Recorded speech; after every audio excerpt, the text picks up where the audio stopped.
Quick video regarding a question I get asked about the Kodak Slice Camera regarding the battery. How do you charge the battery that's in it? This is the battery it uses, by the way, KIC 7000, and then you're just going to put it in the camera. And what's nice about these cameras is that you can charge them via the USB port. Okay, so with the cable that came with the camera, or if you don't have the cable, you can get this. This is a USB micro to regular USB right there.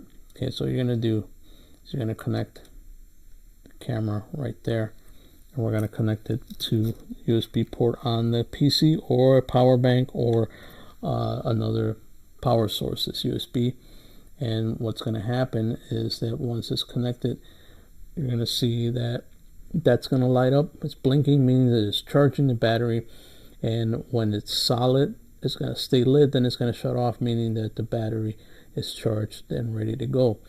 So there is pretty simple, easy to understand. So if you want to see more regarding this Kodak camera, check out more videos like this over here.